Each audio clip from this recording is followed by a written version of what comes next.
On a calculé et on a découvert qu'aujourd'hui, il y a plus de gens vivants sur Terre qu'il n'y a jamais eu de personnes qui ont vécu. Et est-ce que vous saviez qu'on passe en moyenne 6 mois de notre vie à chercher nos clés?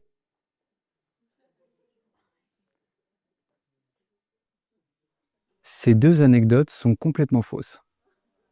Ces deux informations sont totalement erronées. Ces deux statistiques sont complètement fausses, c'est des calculs très vite faits, et d'ailleurs, si vous avez 2 minutes avec votre téléphone, vous allez vite réaliser que c'est pas du tout plausible, qu'il y ait moins que 8 milliards de personnes qui aient jamais vécu sur Terre, et puis qu'on passe 6 mois de notre vie à chercher nos clés quand même, on a la tête en l'air, mais à ce point.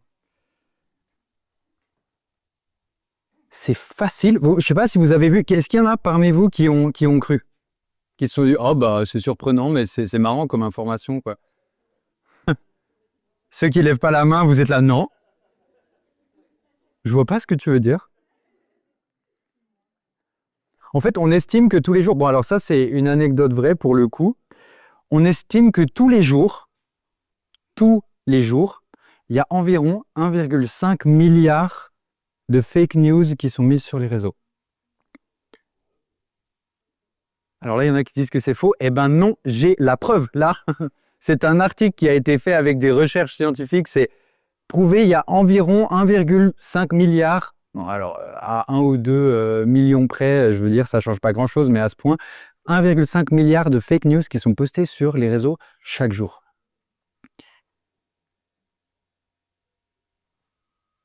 Aujourd'hui, la vérité et le mensonge, ils sont mélangés. On ouvre Instagram, on ouvre Twitter, on ouvre Facebook, on ouvre YouTube, on tombe sur une vidéo, on tombe sur une anecdote, tout est mélangé. Ce qui est vrai, on se dit, c'est une intelligence artificielle qui a fait cette image ou qui a écrit le texte. Quand on lit les commentaires, on se dit, qui c'est qui a vraiment répondu? On lit des articles sur les nouvelles ou dans les journaux, est-ce que vraiment ça s'est passé ou pas? Tout est mélangé. Le vrai ressemble au faux, le faux ressemble au vrai, le mensonge ressemble à la vérité, et ainsi de suite. On le voit, ça ne s'arrête pas là. On sent qu'il y a une tension. Il y a une tension entre ce qui paraît bien et ce qui paraît mal. Il y a une tension entre ce qui nous paraît logique, construit, et ce qui nous paraît complètement perdu un peu. Où est-ce que ça a commencé, ça? Il y a une tension entre le bien et le mal. Il y a une tension entre ce qui nous paraît vrai et ce qui nous paraît faux. Où est-ce que ça a commencé? À quoi ça remonte? Ce soir, on va revenir à l'essentiel. Ce soir, on va revenir là où ça a commencé. Et on va commencer aux bases. On va commencer par la problématique la plus importante de toute votre vie, de tout l'univers, du monde entier. D'habitude, je dirais ça, je me dis, bon Arnaud, t'exagères un peu. Là, non, je suis désolé, j'exagère pas du tout. C'est la chose la plus importante. Le plus gros problème qu'il existe aujourd'hui. Je n'exagère pas. C'est... Bon, vous avez compris, je pense. On va revenir à l'essentiel et on va revoir où est-ce que ça a commencé.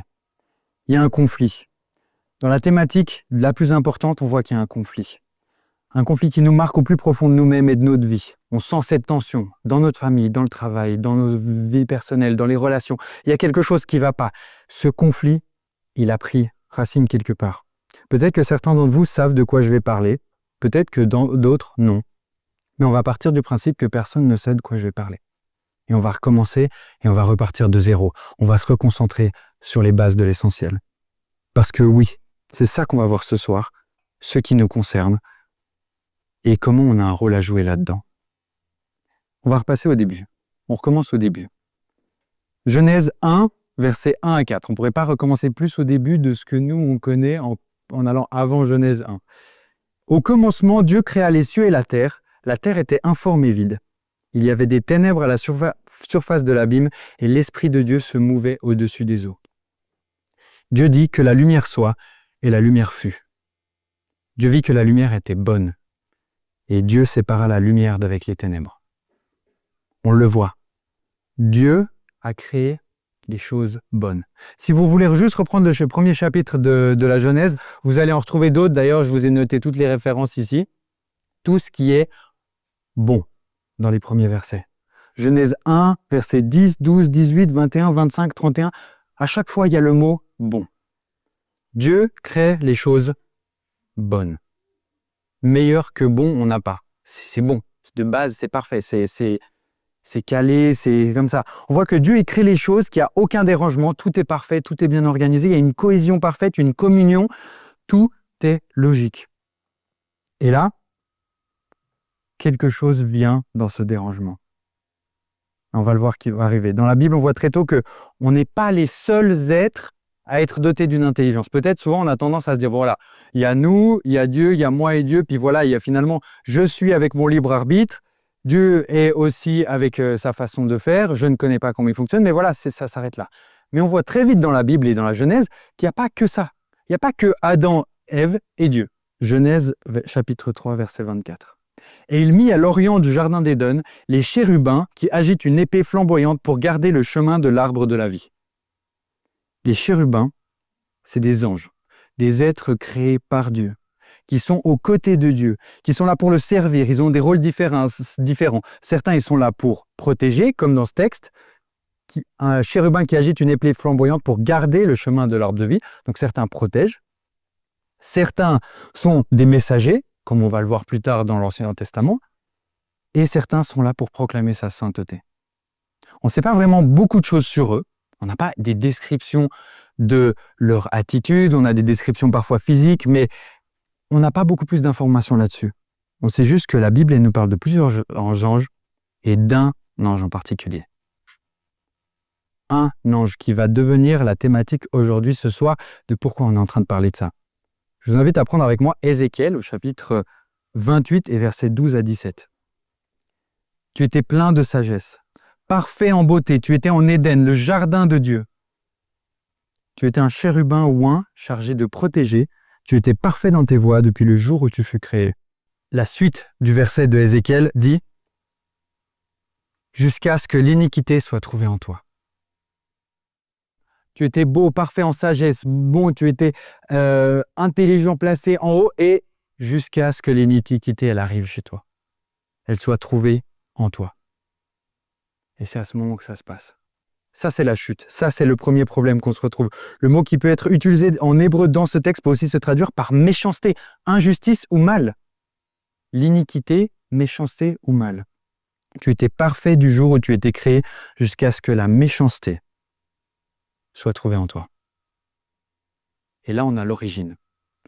L'origine du mal. On peut parler de péché, on peut parler d'autres termes, mais on va rester basique, on va essayer de comprendre. Si j'essaye de vous demander visualiser un péché, c'est pas facile. Si on essaye de visualiser un péché, on peut avoir des idées de comment est-ce que nous on est en train de pécher, mais si on visualise le mal, on a tellement d'exemples tous les jours. Aujourd'hui, on a juste à ouvrir notre téléphone, allumer la télé, écouter la radio, regarder dans la rue. Le mal, on le voit, on arrive à le reconnaître. On ne se dit pas quand on passe et qu'on rentre chez soi le soir qu'il y a quelqu'un qui est au bord de la rue, qui n'a pas un endroit pour dormir quand il fait froid, que ça c'est bien. À aucun moment, personne ne se dit « Ah non, mais ça c'est bien, je pense qu'il est bien là ». Non, le mal et le bien, on arrive à les reconnaître. Et là, on a l'origine du mal. Quelque part, il y a quelque chose qui se passe, que la Bible, elle nous décrit et que je vais vous raconter. À un moment, l'univers, il est créé. Il est en cohésion, tout est créé par Dieu. On a vu, Dieu a créé des choses bonnes. Mais là, il y a un ange qui a la capacité du libre arbitre et qui se dit, mais Dieu, il est là, et nous, les anges, on est devant Dieu. Et on est en train de vivre, voilà, on est en train de le louer, de reconnaître qu'il est Dieu, mais est-ce que vraiment, moi, je ne pourrais pas être Dieu? Est-ce que moi, je ne pourrais pas être l'égal de Dieu et arriver aussi à avoir mes anges qui sont en train de me dire bah oui, tu es le plus beau, tu es le plus intelligent. Est-ce que moi, je ne pourrais pas aussi être là? Parce que qui a dit que Dieu il méritait la place qu'il a là? Et ça, c'est ce qui s'est passé. L'origine du mal, elle s'est attaquée au caractère de Dieu. Qui était Dieu? Comment il agissait? À qui il était fondamentalement pour se dire peut-être finalement que moi aussi, je peux être Dieu, en oubliant que c'était Dieu qui l'avait créé. Te voilà tombé du ciel. astre brillant. On va le voir ce texte. On sent une chute qui arrive. Mais on peut le voir comme ça aussi. Dieu est là. Et il a sa création. Il a créé les choses avec une cohésion, une communion entre lui et sa création et lui. On peut inclure tout dans la création de Dieu. On va limiter la création à ce qu'il a fait pendant les 7 jours, mais ça commence par, au commencement, Dieu créa le terre et le ciel. Les anges y résident où? On s'imagine dans les cieux. Et donc cette dimension de créer les anges, il y a aussi la création des anges à ce moment-là. C'est Dieu qui est en communion avec sa création. Et à un moment donné, Lucifer arrive. Et il se dit, moi, ça ne me plaît pas. Te voilà tombé du ciel, astre brillant. Lucifer en hébreu.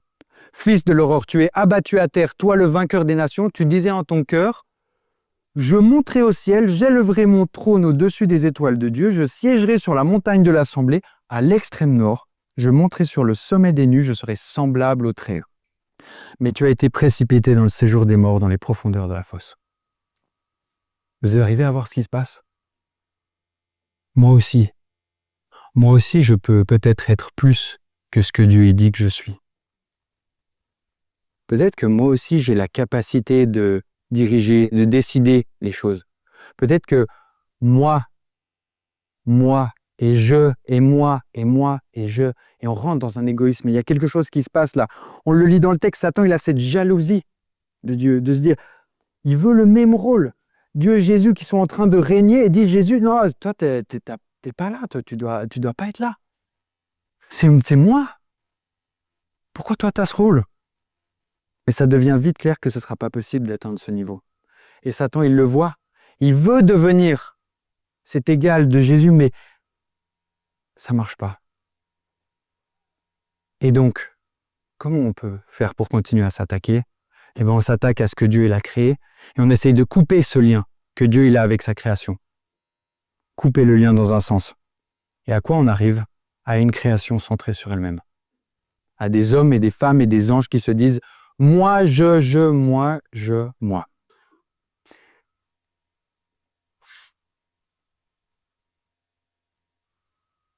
Là, on rentre dans la partie qui nous concerne. Comment est-ce que, du coup, nous, on est concernés par ça? Dieu, il a une vision grande, celle de mettre tout le monde d'accord une fois pour toutes sur son caractère, sa justice, sa souveraineté sur l'univers et son règne global. Et de l'autre côté, Lucifer qui se dit « non, moi, je suis pas d'accord avec ça. C'est pas comme ça. » Et là, la terre devient le théâtre de ce conflit. On a un problème, on va régler notre problème, on va se mettre d'accord sur un endroit comme ça. Vous l'avez bien compris. Ce problème, il est déjà réglé d'une certaine manière, on va le voir après. Mais ok, tu as envie de pousser la chose jusqu'au bout, toi aussi tu as envie d'être Dieu, ok, vas-y. On va voir comment ça va se passer. Et donc la terre, à ce moment-là, elle devient le théâtre de ce conflit, parce que c'est là que tout se passe. C'est là que les cartes sont jouées et que se passe ce que les deux royaumes s'opposent. C'est là qu'on voit qu'il y a un conflit cosmique entre Jésus et Satan. La terre devient le théâtre de ce conflit et l'adoration son centre. C'est là qu'on comprend l'importance de la vie de Jésus. Il y a deux royaumes, il y a deux conflits, il y a deux choses qui se passent. Il y a deux forces qui sont en train de s'opposer. On va prendre l'idée du jeu d'échecs. Ce jeu, il est en train de se passer d'une certaine manière, mais le combat, il est écrit d'avance. Pour ceux qui jouent aux échecs, je ne sais pas si... il y en a qui jouent aux échecs ici? Si vous n'avez pas joué aux échecs, je vous explique très simplement, il y a une équipe noire, une équipe blanche, avec des pions et des autres pièces. Des pièces très importantes, comme le roi, la reine, les tours, et des pièces moins importantes, comme les pions. Et là, dans ce conflit, on a quelque chose qui se passe, où de base, Dieu il se dit, ok, toi tu as envie d'aller jusqu'au bout de ton point, toi tu as envie de montrer ça, mais est-ce que tu te rends compte de à quel niveau tu es là? On a un conflit qui se passe où la reine et le roi sont les pièces les plus importantes, mais elles manquent au jeu que Satan il veut commencer. Elles manquent, il y a quelque chose qui n'est pas équilibré, il n'y a pas là les forces.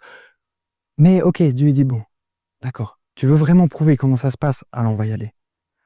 On reprend l'idée du jeu. Toutes les autres pièces sont là. Mais tout ce qui se passe sur la Terre, c'est la représentation de ce conflit. C'est là, c'est l'image, on peut imaginer que la Terre devient, quand on prend l'image d'un théâtre, c'est une histoire on va faire différemment. C'est un problème qu'on va réduire à ça.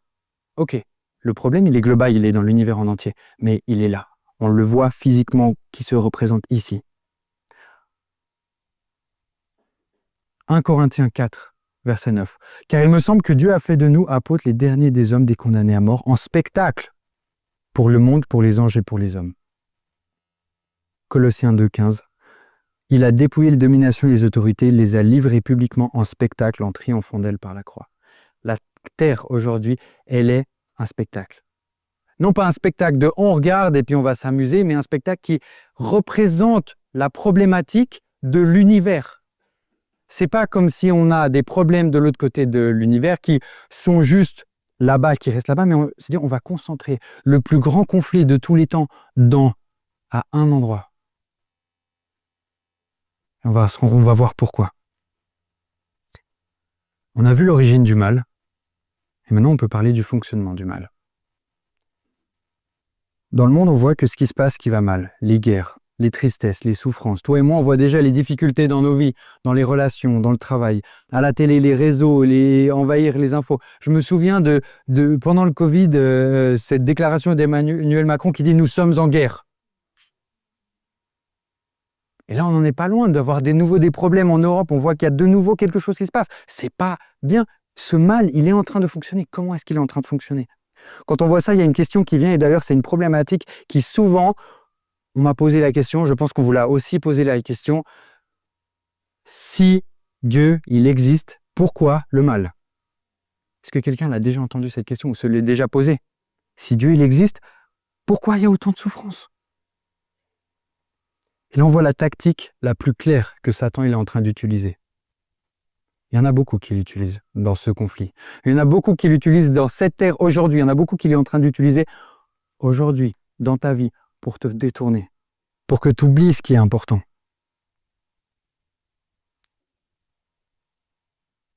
Si le mal existe, comment Dieu et pourquoi Dieu? Il essaye de faire douter Dieu et l'image qu'on a de Dieu au travers de son caractère, au travers de l'image qu'on peut avoir de son caractère, de sa loi, de sa souveraineté et sur l'univers et qu'on en dise du mal. Ah mais Dieu, c'est pas celui que vous pensez. Dieu, il n'est pas comme ça. Dieu, t'as trop péché, hein. C'est trop tard. C'est trop tard, tu peux plus être pardonné. Non mais toi, je pense que tu peux te rendre compte que tu es plus que ce que tu es. J'ai entendu cette phrase très intéressante qui dit que le péché, c'est quand on pense qu'on est plus que ce que Dieu il dit qu'on est, ou bien qu'on pense qu'on est moins que ce que Dieu dit qu'on est. Mais regarde comment tu pêches, regarde comment tu es mauvais, regarde tes pensées. Regarde les mauvaises pensées que tu as sur toi-même, regarde les mauvaises pensées que tu as sur les autres. Regarde, tu avais dit que tu arrêterais de boire, tu es retombé. Tu avais dit que tu arrêterais de regarder de la pornographie, tu es retombé. Tu avais dit que tu arrêterais d'avoir ces critiques tous les jours à table, avec ta famille, avec tes amis, avec tes parents, et t'es refait. C'est trop tard, c'est mauvais, t'es moins oublié, c'est trop tard. Ou bien qu'on est plus que ce que Dieu dit qu'on est. Non mais regarde la richesse que t'as, la puissance que t'as, la force, regarde tout ce que tu peux faire. Et ça monte à la tête, et oh, regarde, rien ne t'arrête. Avec l'argent que tu as, tu peux tout faire. Tu peux t'acheter la voiture que tu as envie. Tu peux t'acheter la maison que tu as envie. Regarde, les gens, ils t'écoutent. Regarde, les gens, ils se mettent presque à genoux devant toi. Regarde, tu es Dieu. Tu es ton propre Dieu dans ta vie. Et tu es libre. Libre. Et ça, c'est la liberté. Et ça, c'est une thématique qui me parle, mais vraiment beaucoup, parce que c'est quoi la liberté? Si on y réfléchit un petit peu, est-ce qu'on a vraiment envie d'être libre? Et est-ce qu'on est vraiment libre de base? Quelqu'un qui me dit, non, mais tu sais, avec Dieu, tu n'es pas libre, tu as toutes ces lois. Oui, c'est vrai. Mais quand j'ai pas Dieu, je suis pas libre non plus parce que j'ai mes propres fautes qui m'emprisonnent. De base, on n'est pas libre. De base, j'ai pas choisi de m'appeler Arnaud. J'ai pas choisi de naître à Fribourg. J'ai pas choisi de vivre en Suisse quand j'étais né. De base, on n'est pas libre. De base, il y a des choses qu'on ne choisit pas. Mais est-ce qu'on veut être esclave de nos péchés et vraiment ne plus pouvoir s'en sortir, ou est-ce qu'on a envie d'être esclave de Dieu qui veut que le meilleur pour toi? On le prendra au négativement, cette expression esclave. Mais si c'est Dieu qui est en train de m'aider à savoir où est-ce que je vais, j'ai pas forcément envie d'avoir la liberté parce que lui, il sait ce que j'ai besoin. Il saura mieux que moi-même comment je pourrais faire cette liberté.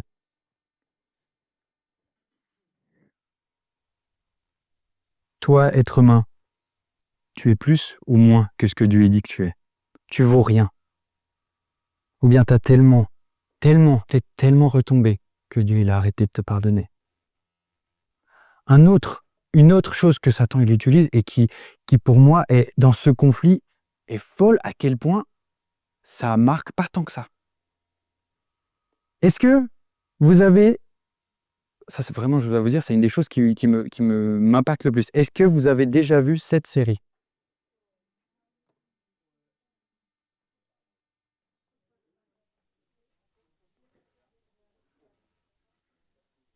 Mais à ce point de cette série, je ne sais pas comment dire, mais je vous parle de la discussion que j'ai eue avec un ami sur ça. Je lui dis, il me dit, ah ouais, elle est incroyable cette série qui est sortie sur Lucifer, elle est trop bien. Tu peux pas savoir comment les acteurs ils jouent bien, tu peux pas savoir comment, la musique en plus et les jeux d'acteurs. Franchement, j'aime bien cette série. Tu sais, surprenamment, en fait, il est pas si mauvais, Lucifer. Il est presque sympathique. Frère, tu regardes quoi? Comment est-ce qu'on peut rentrer dans l'idée de se dire que non, en fait, Satan, il est pas si mauvais que ça. En fait, le péché, il est pas si grave que ça. Et que l'origine même de tout le mal qui existe sur Terre, en fait, je pense que je m'entendrais bien avec. Ça me fait trembler tellement, je trouve ça aberrant de pouvoir... En fait, c'est de la même manière qu'on est en train de parler de nos péchés. En fait, finalement, je me rends compte que... Je sais pas, je me rends compte que finalement, je suis de meilleure humeur quand je bois de l'alcool, je suis de meilleure humeur. Et puis finalement, on s'amuse mieux. Et le plus tu vas passer de temps à être avec ton péché, à discuter avec et à te dire, mais en fait, je peux aller sans filtre, le plus il va te paraître sympathique. Le plus tu vas être confronté à ce que tu es en train de regarder sur Internet, et toi seul, tu sais, et moi seul, je sais, ce qu'on est en train de regarder sur Internet. Mais vraiment, mais n'importe quoi, et se dire, ouais, bah finalement, scroller pendant 1 heure et demie, c'est pas si grave. J'avais besoin. Comme des séries jusqu'à un... c'est pas vraiment pour... c'est pas pour critiquer et aller contre ce que vous regardez ou ce que je regarde, mais comment on dit? Les films ou les téléréalités. Les téléréalités, il y a quelqu'un qui m'a dit « J'aime trop, ça me vide la tête ». Depuis quand c'est une bonne chose que ça te vide la tête? Depuis quand c'est une bonne chose qu'on a été créé intelligent? Mais non, mais c'est pas si grave en fait, j'ai juste envie d'être.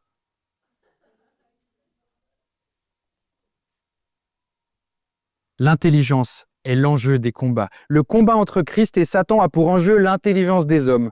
La principale activité de Satan consiste à aveugler ou à obscurcir l'intelligence des gens. Il le fait en les tenant éloignés de l'étude de la parole et de Dieu, en perturbant les facultés au moyen des excès du corps, de l'âme, en accaparant toutes nos pensées au moyen des choses de la vie et en attisant l'orgueil et l'exaltation de soi. Je pourrais m'arrêter là. Juste dire, ok, on reste là-dessus. Tout ce qui est en train de t'éloigner de ton intelligence et de ça, c'est un péché. Tout ce qui te fait dire que ça, c'est pas si important, que Dieu, finalement, c'est pas si grave si je fais ça, ou si je suis en train de pécher, ou si je pars dans cette direction. Tout ça, c'est un péché. Et c'est pas un péché par lequel Dieu il a envie que tu passes, parce que c'est un péché par lequel l'adversaire, le tentateur, Satan, il est en train de te dire « T'inquiète mec, 3 heures sur TikTok le mardi, le mercredi, le jeudi, le vendredi, c'est pas si grave. Parce que la semaine prochaine, tu regarderas moins de temps. » Parce que finalement, si tu réfléchis bien, dans toutes les vidéos que tu as regardées, il y en a bien une qui t'a appris un truc, il y avait une citation sympa. Il y avait une photo sympa. Non, non. On le rappelle, Satan, il n'utilise pas 100% de mensonges.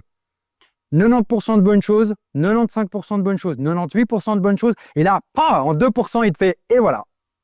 Tu vois, tu vas t'accrocher à ces 2 petits pourcents, mais les 98%, tu vas te justifier en disant, c'est pas si mauvais pour moi, en fait.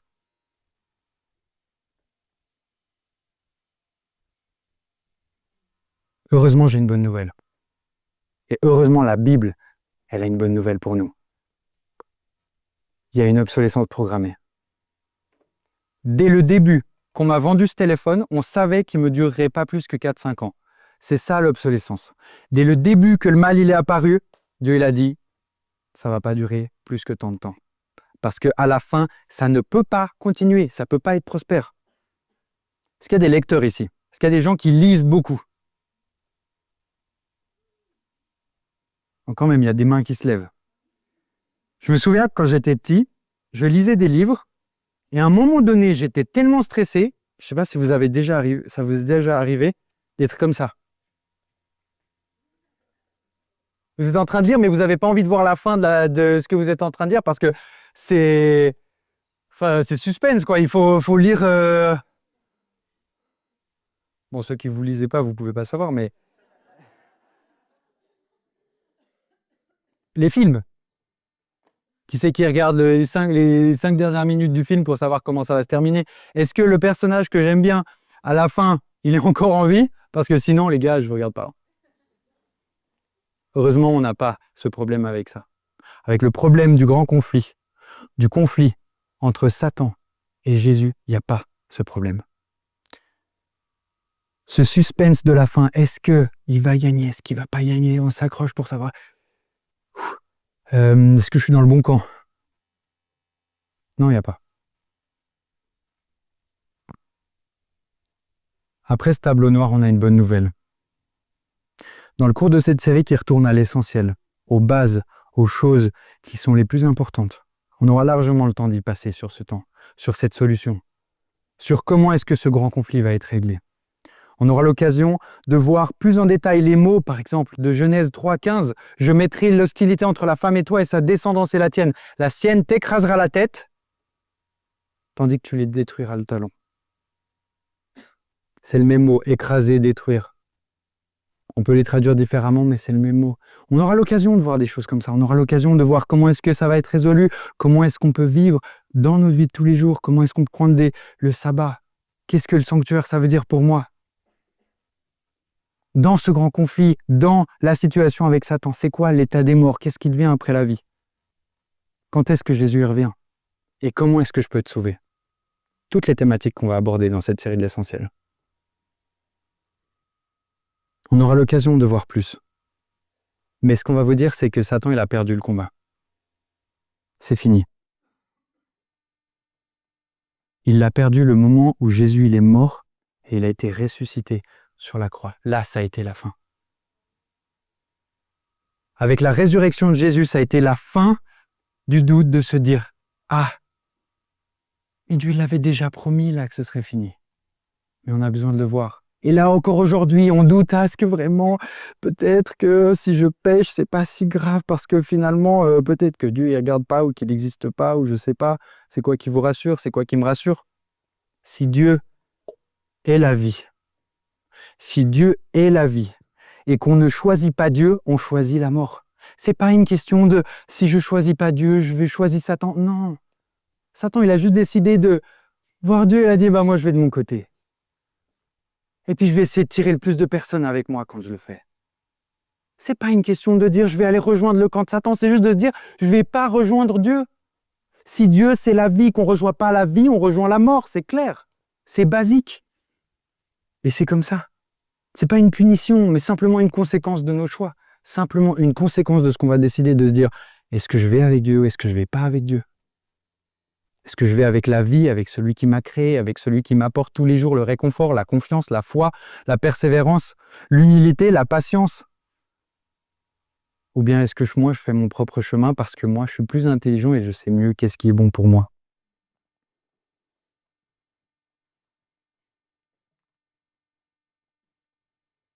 Si la destruction de Satan avait eu lieu, alors les habitants du ciel et des mondes, ne comprenant pas encore la nature et les conséquences du péché, n'auraient pas été capables de discerner la justice divine.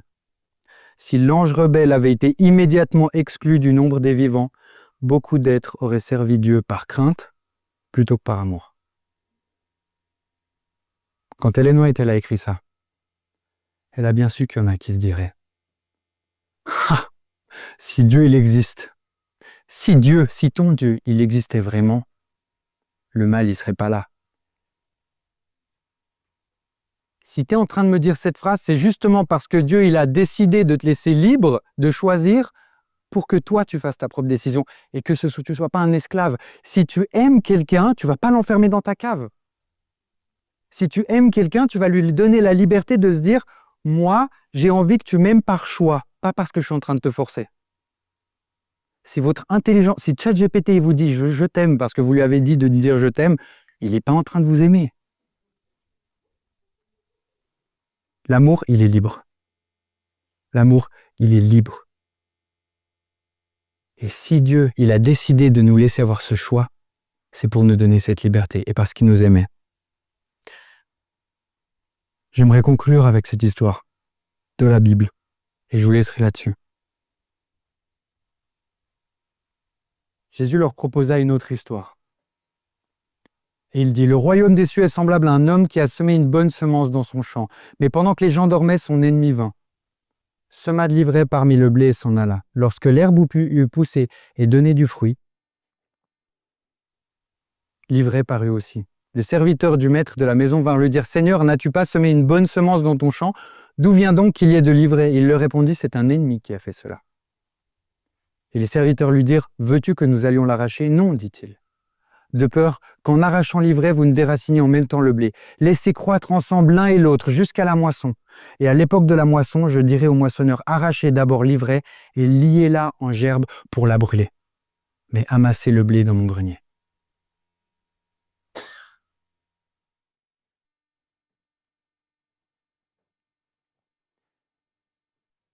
Ce soir, toi, tu as le choix. Est-ce que tu es l'ivraie ou le bon grain? Est-ce que tu as choisi d'aller avec Dieu? Est-ce que tu as choisi d'être dans ce choix de la vie? Ou bien dans ce choix de se dire finalement je vais faire mon chemin? On va avoir un temps maintenant où vous pourrez prendre quelques minutes et on va pouvoir vous distribuer ces autocollants. Ils ont été faits pour l'occasion de cette série par Savannah. Merci beaucoup, Savannah. Avec l'idée de se dire, moi, ce soir, j'ai envie de m'engager. J'ai envie de m'engager personnellement à me dire, j'en ai marre de me trouver des excuses pour ce que je suis en train de faire. J'en ai marre de me trouver des excuses à me dire, si hier je suis tombé, c'est pas si grave si je retombe aujourd'hui. J'en ai marre de me retrouver à avoir des excuses, de me dire, peut-être que Dieu ne m'écoute pas. Si toi aussi tu as envie de faire cet engagement aujourd'hui, de se dire, moi, dans ma vie personnelle, à partir de maintenant, je vais prendre ça au sérieux. Et je vais arrêter de me laisser impacter par tout ce que je peux rencontrer sur ma route qui, selon moi, m'impacte. Va pas regarder chez l'autre pour dire c'est toi, ce que tu es en train de faire. Regarde le temps que tu passes sur TikTok. Mec, regarde-toi toi-même. Regarde-toi ce que toi tu fais sur ton téléphone. Regarde ce que toi tu regardes sur Internet. Regarde ce que toi tu mets dans ton corps. Regarde comment toi tu passes ton temps. Regarde où tu laisses ton intelligence. Est-ce que quelqu'un pourrait m'aider à distribuer ces stickers pour dire aujourd'hui et ce soir, j'ai envie de pouvoir m'engager avec ça que je peux coller sur mon ordinateur, sur mon téléphone, sur ma Bible.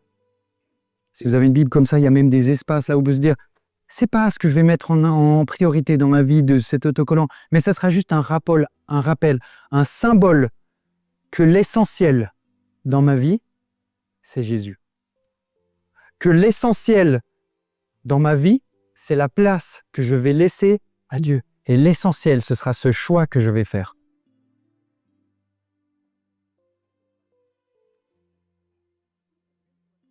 Il y a quelques éléments vintage que vous voyez sur cet autocollant.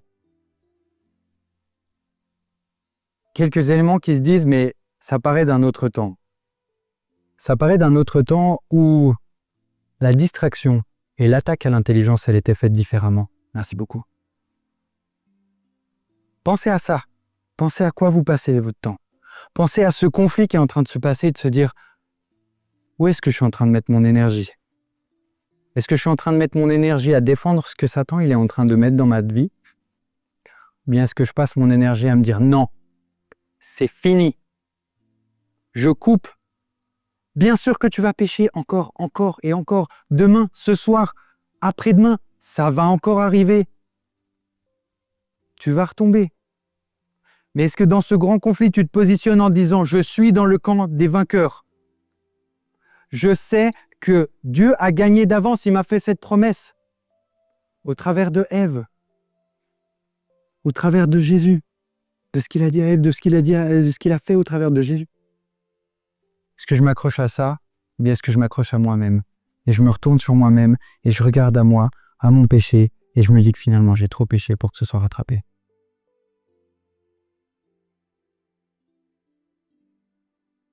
Prenons quelques minutes pour se dire, aujourd'hui et ce soir, je fais un choix. Que Dieu vous bénisse. Merci d'avoir regardé cette vidéo jusqu'au bout.